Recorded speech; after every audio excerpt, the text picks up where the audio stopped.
تفسیر القرآن آج کا سبق سورۃ النساء آیت نمبر 134 اور 135۔ اعوذ باللہ من الشیطان الرجیم، بسم اللہ الرحمن الرحیم۔ من کان یرید ثواب الدنیا فعند اللہ ثواب الدنیا والآخرہ وَكَانَ اللَّهُ سَمِيعًا بَصِيرًا۔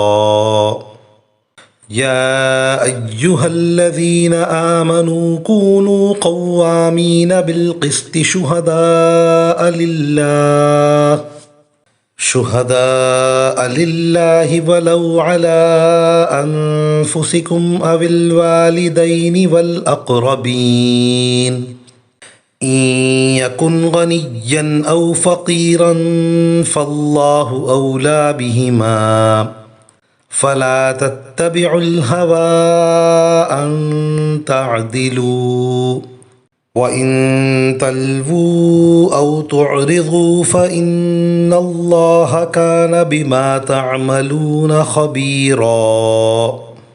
ترجمہ: جو شخص صرف دنیا کا ثواب چاہتا ہو اسے یاد رکھنا چاہیے کہ اللہ کے پاس دنیا اور آخرت دونوں کا ثواب موجود ہے۔ اللہ ایسا ہے کہ ہر بات کو سنتا اور ہر چیز کو جانتا ہے۔ اے ایمان والو، انصاف قائم کرنے والے بنو، اللہ کی خاطر گواہی دینے والے، چاہے وہ گواہی تمہارے اپنے خلاف پڑتی ہو یا والدین اور قریبی رشتہ داروں کے خلاف۔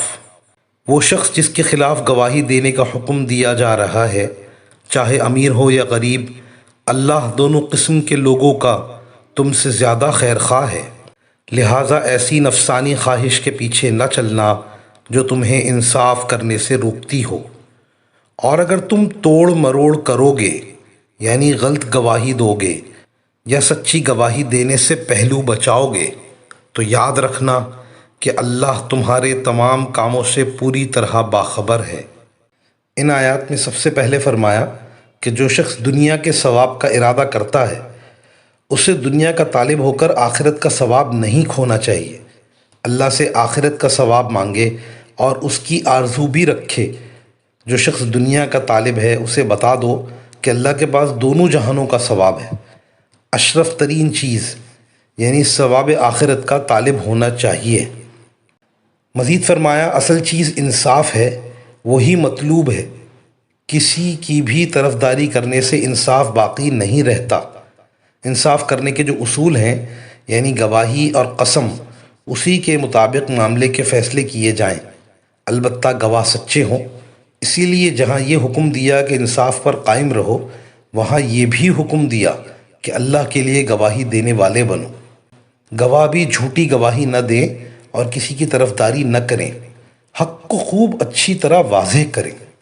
گواہی دینے میں غلط بیانی نہ کریں، جیسے زبان موڑ کر یا الفاظ کی ہیرا پھیری کر کے بعض گواہ گواہی دے جاتے ہیں۔